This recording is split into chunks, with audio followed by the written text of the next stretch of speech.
All right, friends, what is going on? How you doing? Welcome to another episode of Talking Buffalo, your weekday daily driver for Buffalo Sports Talk and more. My name is Patrick Moran. Big thank you to everyone out there, as always, for listening to the show, for watching, however you consume Talking Buffalo. I appreciate you very much. Please make sure that you are subscribed, whether it's the audio side, whether it is the video side. It helps us continue to grow.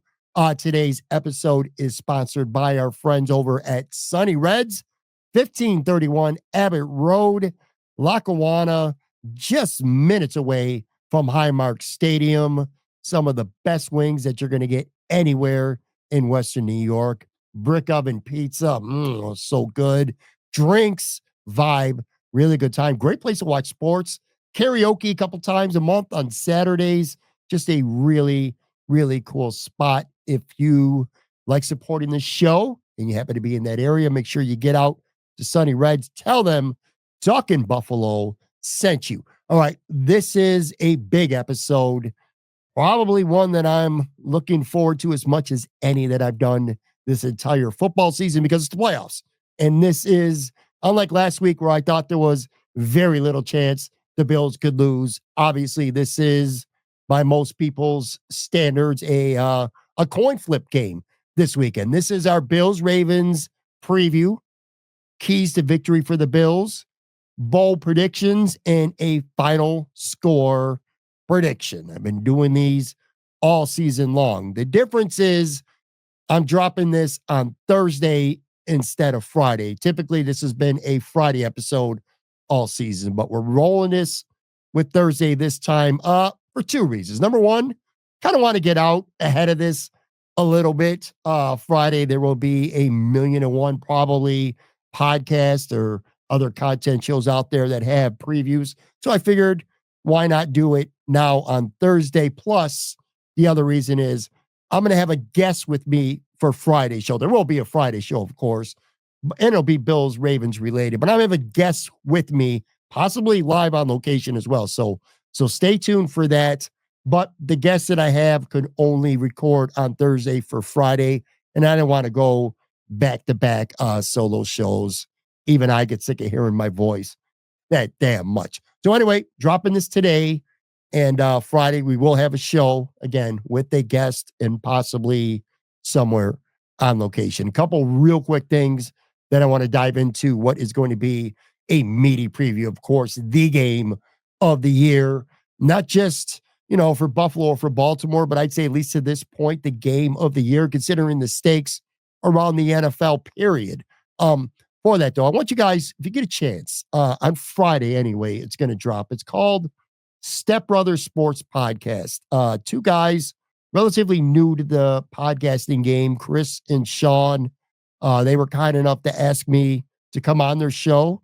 We recorded it Wednesday night, went about an hour or so, and I'll tell you, I enjoyed the hell out of it. First of all, it took me back. It's a new show.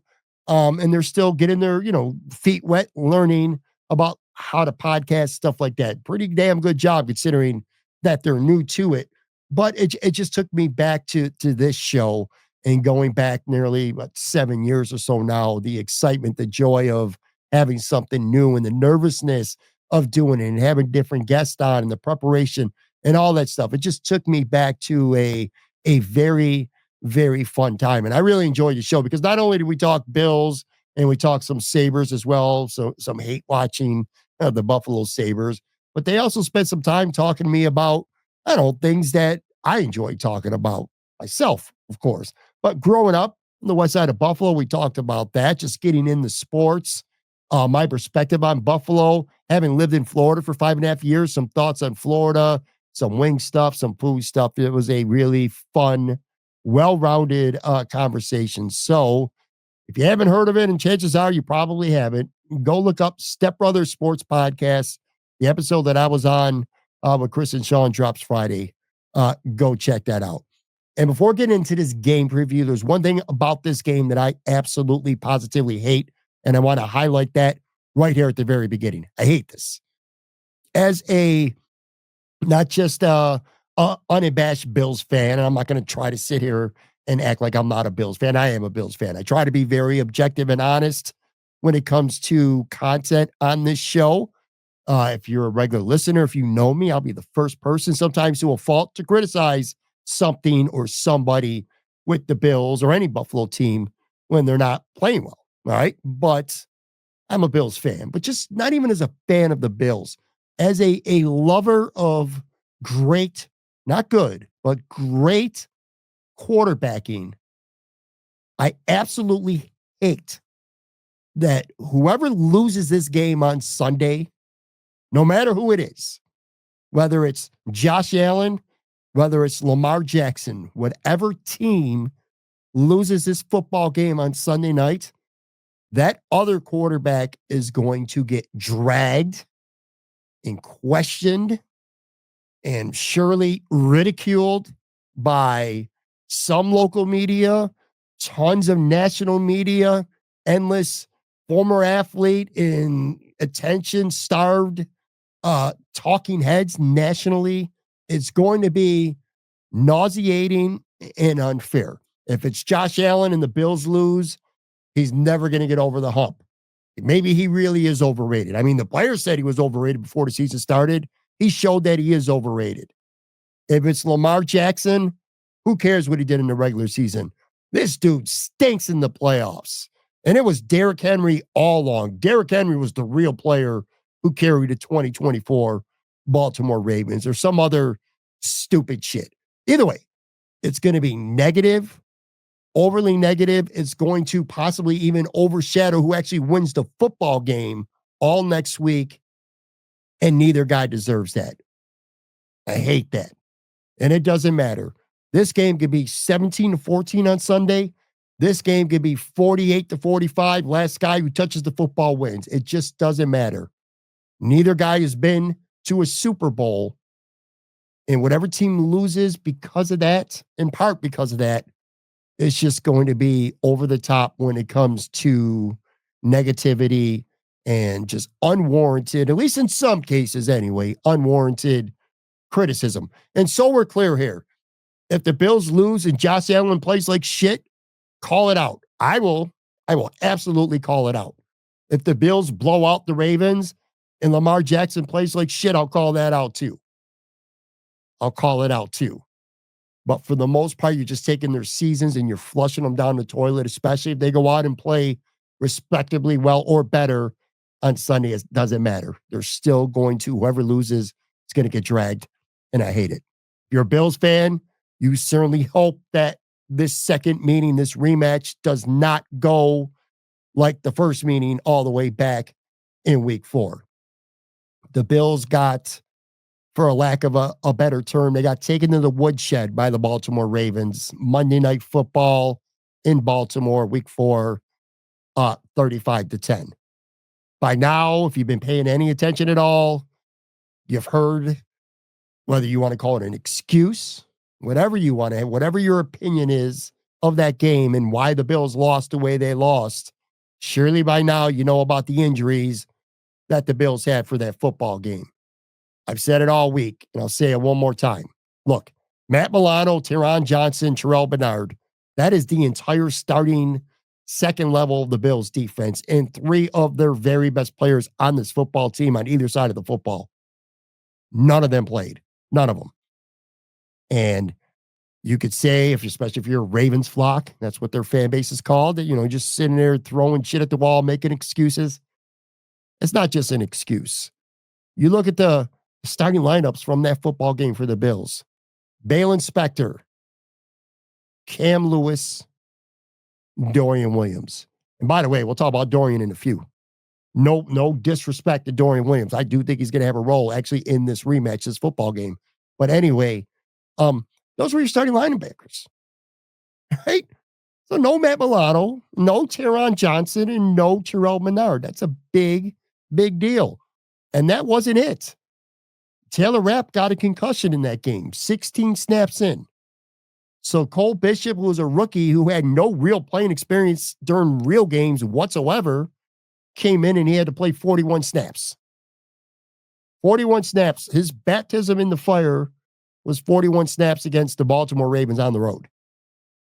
A rookie, Dwayne Carter, played 26 snaps in that game. A lot of snaps.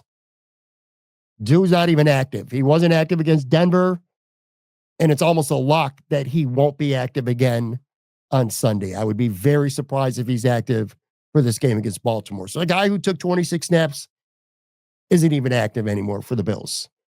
Von Miller only played 9 snaps, 9 in this football game. Not because he was hurt, but because the Ravens got out in front, started blowing the Bills out, and why bother, using Von Miller? He was useless at that point.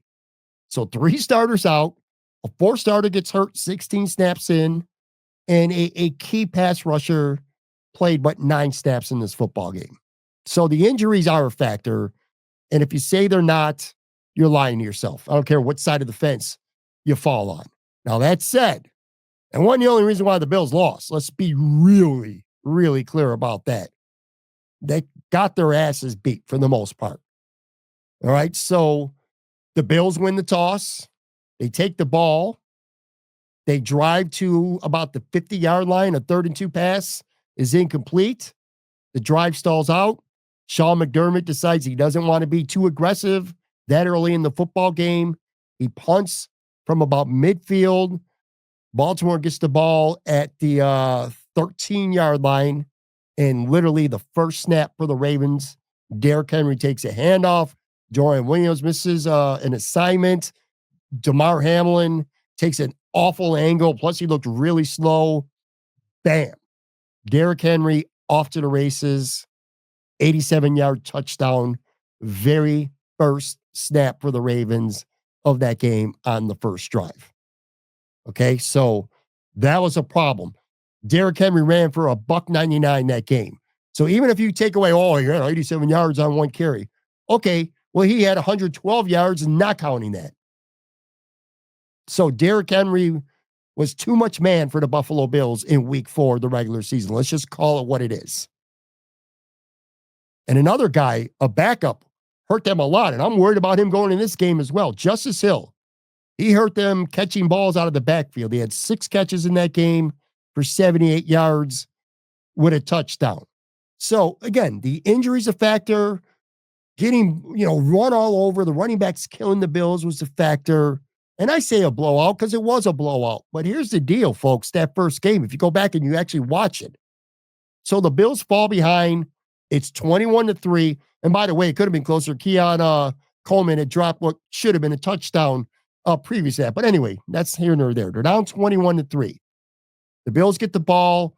Josh Allen connects with Khalil Shakir on a 52-yard pass way down the field. They get down to the 3-yard line, and bam, Ty Johnson scores from 3 yards out, and it's 21-10. And then the Bills' defense, which was lifeless to this point, they come up big. They get a 3 and out. So now Baltimore punts. The Bills got the ball. They're down 21-10. They get a couple first downs. They're moving the ball.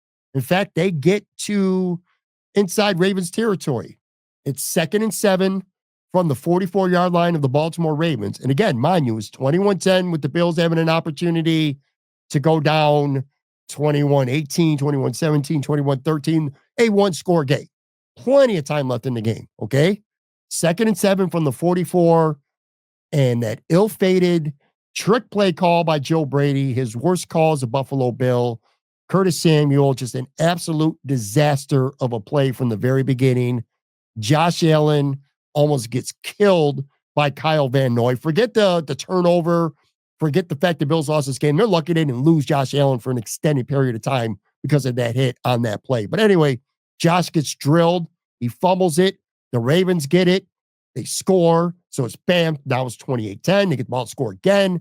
Blowout city. There it is. There's your blowout. 35-10.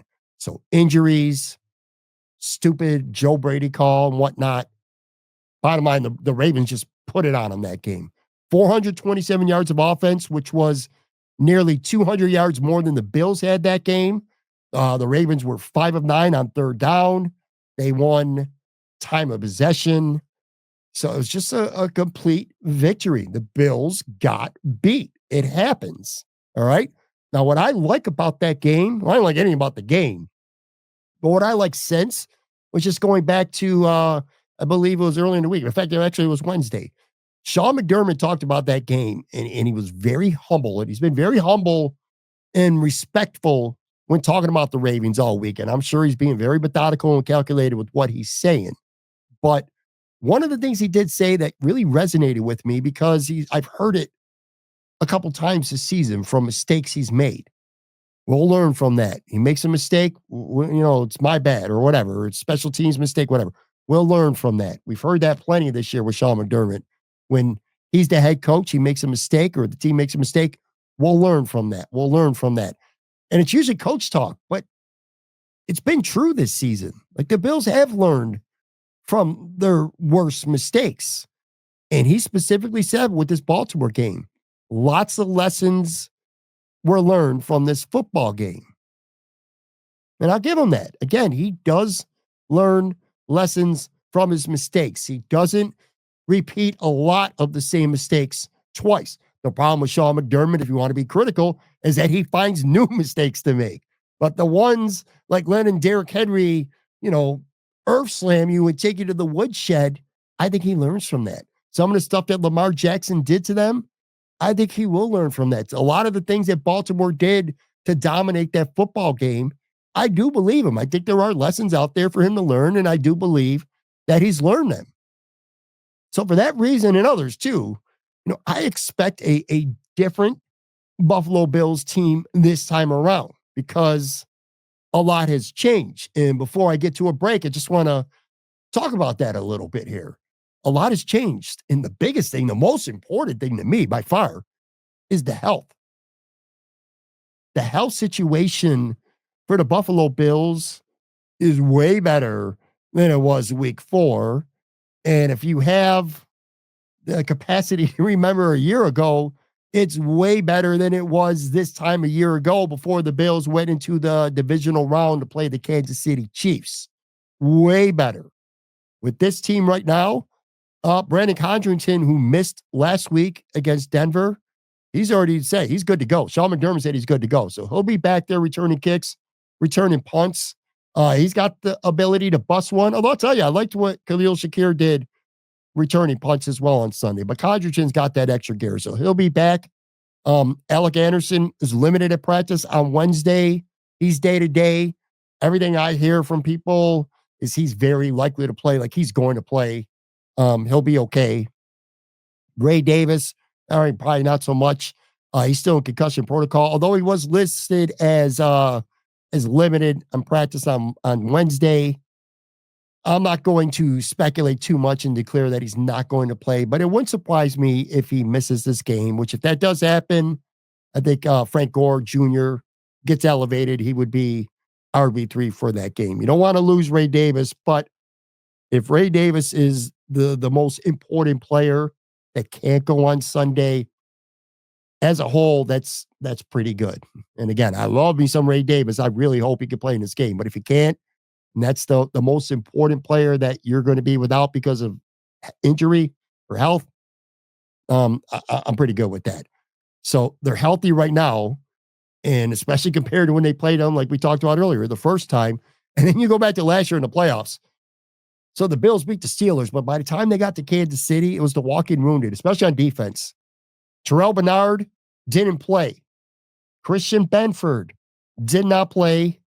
Rasul Douglas was hobbling around, useless for the most part on one leg because he had an injured knee too. He played, but he was injured. You had AJ Klein coming off literally vacation trying to guard Travis Kelce, and the Bills lost by a field goal. I will go to my grave. You could show me a million things from that football game. You could show me the Stephon Diggs drop, the Trent Sherfield drops, the Tyler Bass missed field goal. You could show me other things from the defense. If Terrell Bernard plays that game healthy and he doesn't get hurt against Pittsburgh, I will take it to my grave that the Bills win that game. But that's neither here nor there. My point was last year, very unhealthy in the divisional round. Early this season against the Ravens, week 4, very unhealthy with key injuries.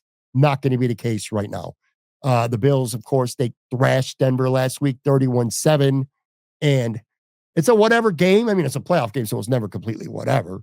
But what impresses me most days later about that, because we're hearing so much about how great Baltimore's defense is, and it has been, But Denver came into that game with one of the best defenses in the NFL, the best pass rush, literally, in the NFL.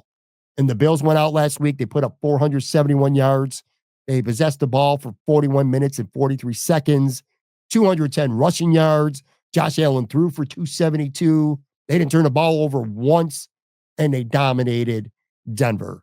This is a team that, including that playoff win, they're 9-0 at home this season, including the playoffs. And I'm going to say more of the Bills talk for keys of the game they're going to get to in just a minute. But I'll add one last thing here about the Bills. Then we're going to take a break. I want to spend a few minutes talking about the Ravens as they stand right now, and then get into our keys and bowl predictions. But I'll say one thing about the Bills, and I think this is one of two storylines that aren't getting talked about enough. I think this team is fueled more than most people understand by being the underdog, by being written off, by people thinking they're going to lose, by people thinking this team's not that good, by people thinking that Baltimore is a better football team and the Bills season is going to end. I think that legitimately fuels them. For the most part, bulletin board material just flies off and it doesn't mean shit. I do think it means something with the Buffalo Bills. You can't tell me that the expectations coming into this season with Miami and the Jets didn't fuel this team. You certainly can't tell me that Josh Allen, being considered the most overrated player in the league by his peers, didn't put that bigger chip on his shoulder, didn't fuel him. You can't tell me that had zero to do with Josh Allen, without question, even if not statistically in terms of passing yards, having the best season of his career. So I do think that the Bills, going from 1.5-point favorites, now they're underdogs, and more people are picking the Ravens. I guarantee you on Friday and Saturday, you're going to see more and more people picking the Ravens when the picks come out. When you turn on ESPN on Sunday, CBS on Sunday, I'll bet the majority of people are picking the Ravens to win the game as well. I really think that fuels the Buffalo Bills. Anyway, real quick break, come back on the other side, and we'll talk Ravens, keys to victory, bowl predictions, and a final guess score.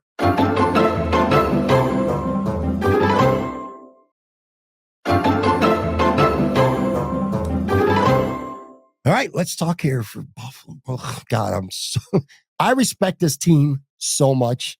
I hate how much I respect this team because they are such a good football team.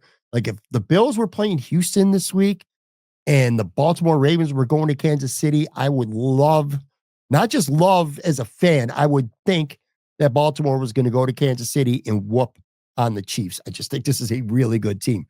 So they're 12-5. Started the season 0-2. And then they went on a 5-game winning streak, which of course included the Bills in week 4. And then they went on a second, which is a current 5-game winning streak. So they've been streaky as well, including last week's victory in the playoffs, the wildcard round over Pittsburgh. All 5 of their losses this year have been by 1 score. So ain't nobody blowing them out. They've scored on the offensive side at least 28 points now in 6 of their last 7 games.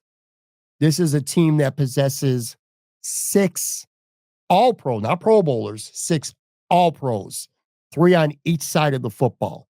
Of course, you got Lamar Jackson, Derrick Henry, Patrick Ricard, the fullback on the offensive side of the ball. You go over to the defense. Marlon Humphrey's an all-pro. Kyle Hamilton is an all-pro. And Roquan Smith is an all-pro. Conversely, of course, the Bills, just 1 pro or all-pro guy, Josh Allen. So 6 all-pros on this football team. It is a stacked, or at least front-loaded stacked roster. Of course, Lamar Jackson, who is now the Vegas betting MVP favorite, first-team all-pro quarterback. And look, we're Josh Allen fans, but tip your cap to Lamar. He had a special season. 4,172 passing yards, 41 touchdowns, and just 4 interceptions. That's maniacal. That is insanity right there, those numbers. Oh, and he ran for 915 yards and 4 touchdowns. That's like less than 100 yards fewer than James Cook had this season, for a little perspective. So Lamar Jackson has just been absolutely out of his mind incredible. Now, of course, Derrick Henry certainly plays a role in that. 1,920 yards rushing for the season, second most of his career. 16 rushing touchdowns, second most of his career. 5.9 yards per carry, by far the best of his career. So, look, this ain't about MVP talk today. So you could say, well, Lamar makes Henry better. Or no, Henry's better because of Lamar. I don't care the way you look at it. Either way, they're both on the same team. They're on the same football field. This ain't about an MVP trophy. This is about winning a divisional round football game. They're both sensational. At wide receiver, and this potentially is big for the Ravens, Zay Flowers, 1,059 yards during the season. Injured knee, did not play last week, did not practice on Wednesday. Probably will be closer to a game time decision, but indications are it's not looking good for him getting back. Him not being able to practice on Wednesday after missing a game, certainly not good news for them. They got Bateman is another good wide receiver, former first round pick. He had 45 catches for 756 yards and 9 touchdowns this year. Their tight end duo could be lethal. Mark Andrews, 55 catches, 673 yards, 11 touchdowns, which is wild because for a big chunk of the season early, he wasn't doing shit. And then he just completely turned up. Isaiah Likely, a very dangerous guy as well. 42 catches, 6 touchdowns. So they don't lack on, for weapons. Even if Zay Flowers can't go, they ain't lacking for weapons on offense. Offensive line's good too. Defense is great. Their defense is great. They have not given up 25 points in 8 games now. And they have the best defense in the entire NFL since week 13. Roquan Smith had 154 tackles this year. He's all over the place. His numbers don't pop in terms of sacks and interceptions, forced fumbles, things like that. But the dude is just all over the place. So is Kyle Hamilton, one of the best safeties in the game. Again, another all-pro guy, 107 tackles. Marlon Humphrey, 6 interceptions this season. Nnamdi Mabudike, I'll get it right one of these years saying his name. Anyway, he is a beast inside, man. 6.5 sacks. He had 11 tackles for a loss. We talked about Kyle Van Noy earlier, 12.5 sacks. Just an incredible season for him. Adefeowa, 10 sacks. This team just comes at you in waves. I mean, they're not perfect. And we'll talk about it here in a second in the keys. There's some areas of this team you could certainly exploit, but they got a lot of talent on both sides of the football. The strange thing is in special teams, when it comes to kicker, Justin Tucker, one of arguably the greatest kicker in NFL history, he's been a problem this year, shockingly. He's made you think Tyler Bass is a problem, folks. Justin Tucker's made just 22 of 30 field goals this year. He's only 5 of 8 from between 40 to 49 yards, and he's only 6 of 11 from 50 plus yards. Also had 2 missed extra points during the season. So wildly enough, Tyler Bass was good enough not long ago to get a big extension, and Justin Tucker, the GOAT, arguably, of kickers. Bills fans, Ravens fans are going to be holding their breath every time these guys line up to make a kick on Sunday.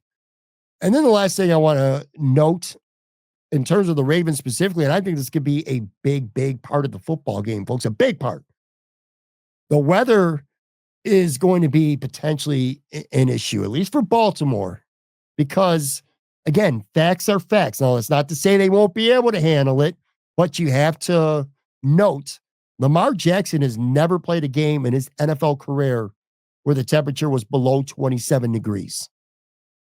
Derrick Henry has never played a game in his NFL career where the temperature was below 22 degrees. Folks, it's supposed to be as low as 8, maybe as high as 15, 16 degrees. Any way you look at it, both these guys are about to play in what's the coldest game of their entire NFL career. And in terms of Lamar Jackson, he's also not wearing no gloves. In fact, he said so at practice. He tried once wearing gloves. He said he threw the ball terribly in them. So that's not even going to be an option for him. So Lamar Jackson will be playing without gloves in what's going to be the coldest game of his career. Maybe that ends up being a big key. Maybe it doesn't, but it's certainly worth noting. All right, this is our weekly 3 Bills keys to victory. And I'm a cheater because I got a couple bonus ones. Baltimore's too good to just have 3. So I had to add a couple more. I'm going to start with, to me anyway, what's the most obvious one ever. And that's this. Ed Oliver and Daquan Jones better have their best games of the season They have to be not just adequate, they have to be great. And by great, I don't mean they sack Lamar Jackson 3 times, they force 2 fumbles. I mean, they make a handful of plays, they stand their ground, they don't get pushed off the football, they take up blockers, they allow the linebackers, safeties, corners, whoever else to come up in the gaps and make plays. So it might not show up necessarily on a stat sheet, but make no mistake about it. Ed Oliver, Daquan Jones have to be on their A game, period. I can tell you this with confidence. If they're not, the Buffalo Bills are going home. The Buffalo Bills will not beat the Baltimore Ravens if you have absentee games from Daquan Jones and Ed Oliver. And I'll say this about Ed Oliver. It's time to prove it, buddy. It's time to prove it because you have had streaky good play in the regular season. You have been dominant at times. Not maybe so much this year, but in past years, you put together stretches where you were one of the best players on the field. And in the last couple of years, when the Bills have been eliminated in the playoffs, Ed Oliver has literally, I've said it, he's face planted, disappeared, every term you want to use. That cannot happen in this football game. Not with Lamar Jackson and especially Derrick Henry. So Ed Oliver, Daquan Jones, they got to be on their shit. This has to be a great football game for them. Not necessarily statistically, but in terms of doing their jobs. Absolutely has to. Key, it must. Next thing, I mentioned these guys a few minutes ago. The key to me is successfully defending Mark Andrews and Isaiah Likely. Now, I'm not even worried. Even if Zay Flowers plays, I'm worried about him to some extent, but not that much. And Bateman's a good player, but you know what? I'm not that worried about the receivers. I trust the Bills' corners. It's more about me having confidence in Rasul Douglas and Christian Benford than being worried about Bateman or whatever receivers are out there, boundary guys. But those tight ends are lethal for the Ravens. So whether it's Taylor Rapp, who's not been good the last couple of weeks, he's played bad. He's gotten beat twice, back-to-back weeks, pretty badly for touchdowns too. So whether it's Taylor Rapp, whether it's Teron Johnson, whether it's Bernard, whether it's Milano, maybe DeMar Hamlin some, Dorian Williams, who I think is going to play more snaps than people think in this game with some 4-3 looks. Whoever it's going to be, and is that athletic dude. They're going to be covering these tight ends. You can't let them kill you. Now, I'm not suggesting that you go out and you hold Mark Andrews to 2 catches for 21 yards. That's not very realistic. But I can't be having Mark Andrews going out there and having 7 catches for 82 yards and a touchdown or 2. That's just going to hurt the Bills too much. And Isaiah Likely is a really good player as well. Cold weather, I kind of feel like Lamar's going to try to work that middle of the field. Intermediate, short passes to the tight ends. Again, these big, athletic tight ends that the Bills may have trouble covering. Can't happen. So you got to do a good job on these tight ends. And then the last one is, well, Captain Obvious. That's not the last one because I had a couple of bonuses. But my third one, I should say, Captain Obvious here, I get it. But Josh Allen has to be better than Lamar Jackson. And it's unfair pressure. And I know at the very beginning, I just said, whoever loses this game is going to get unfairly dragged and criticized too much. So I get it. It's unfair pressure, but it's just true. Because if I'm being honest with you, I can see a scenario where Lamar Jackson, not bad, but Lamar Jackson's very pedestrian for this football game.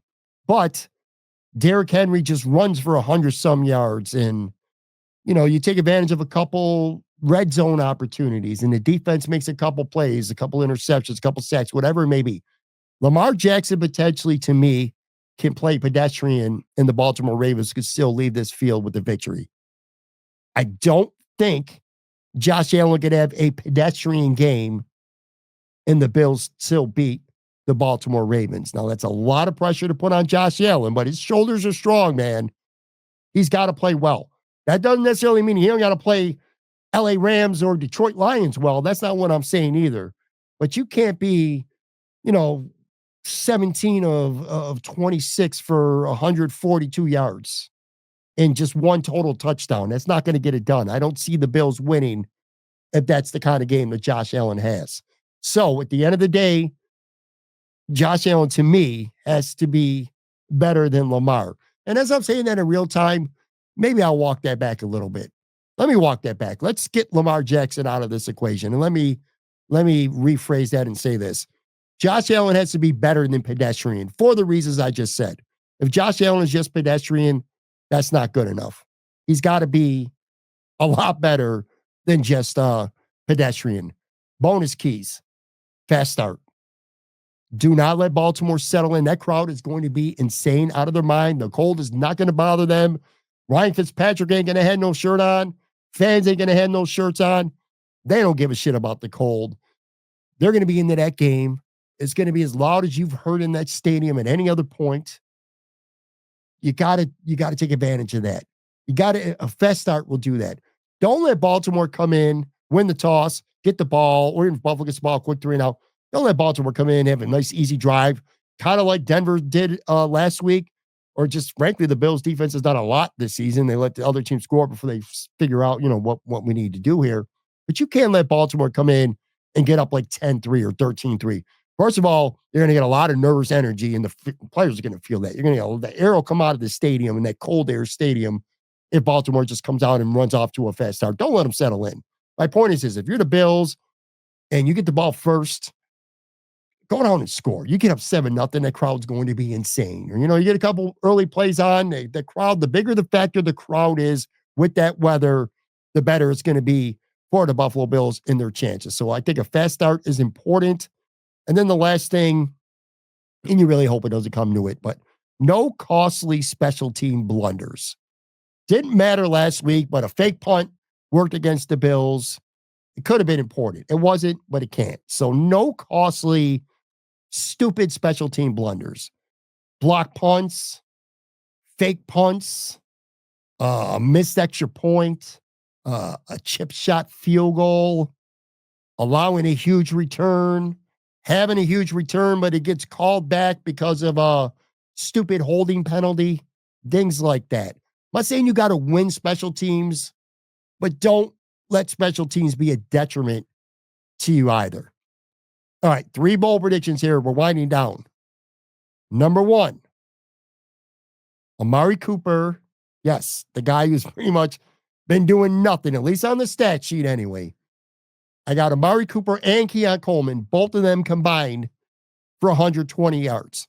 Now, I know that might not sound too bold to you, but here's the thing, man. The Bills have so many weapons. They're so balanced. They distribute the ball to so many guys.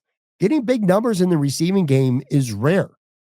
Like, my first instinct was to say Amari Cooper is going to go over 100 yards, but I don't think he's going to, because the Bills distribute the ball to us. Now, hell, man, maybe he can make somebody miss and have a 97-yard catch, for a touchdown. That changes things. But I don't see that for one player. But 2 guys combined, Coleman, Cooper, $120. I think it's pretty bold the way the Bills distribute the football.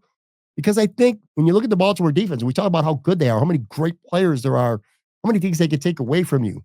I feel like their boundary corners with Wiggins and Brandon Stevens, an old friend, Trey White, who does play some, don't start, but he plays. More on him in just a second. There's plays to be made for the Bills on the boundary. I feel really good about that.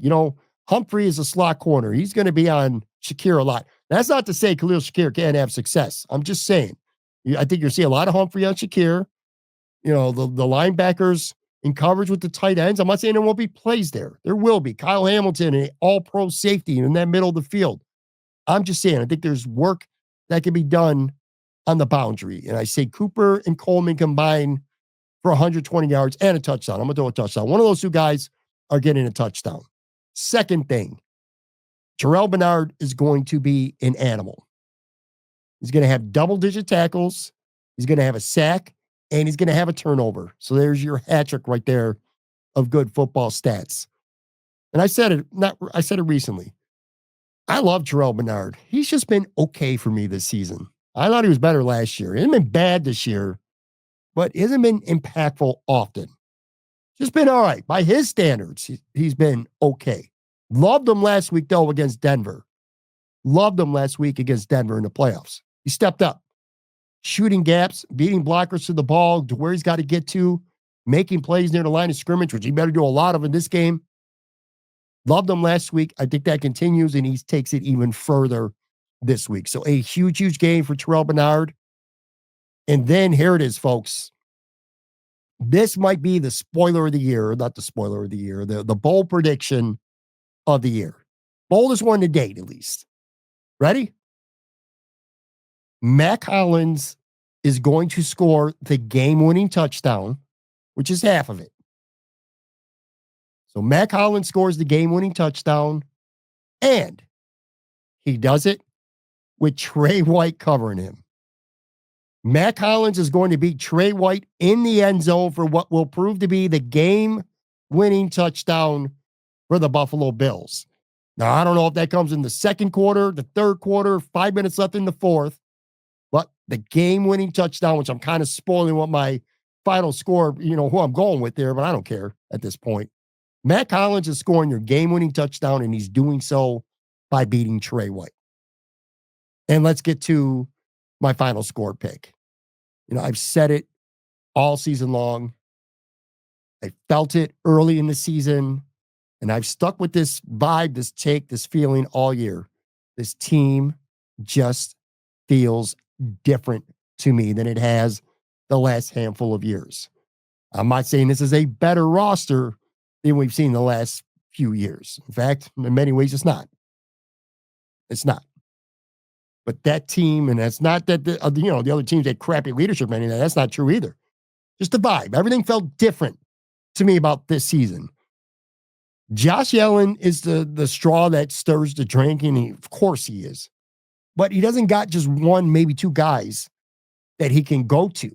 There's legit 7 to 8 pass catchers capable of putting this team on their back on Sunday and making those 3 to 4 plays that it takes to beat a team like the Baltimore Ravens. Seriously, legit, 7 to 8 guys who catch that football. And that doesn't even count James Cook running the ball, or even Ty Johnson, for that matter, running the football.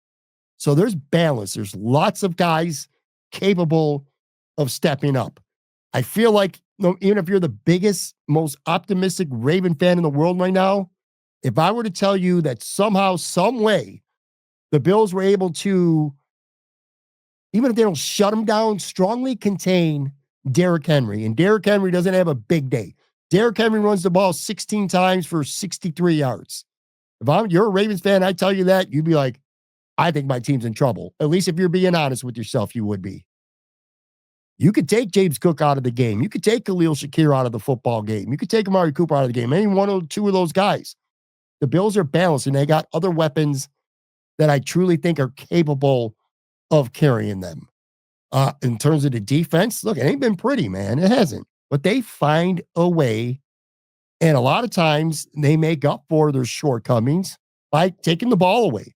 Didn't happen against Denver, but they played well enough for that not to matter. I think they know somehow, some way they got to get a takeaway, maybe even 2 against the Ravens. And then just beyond the personnel part of it, there's just a vibe, I feel, a synergy. I believe what comes out of these players' mouths. I believe what comes out of Sean McDermott's mouth. It's not just coach speak. It's not just bland player speak. It feels like a team of destiny to me right now. It really does.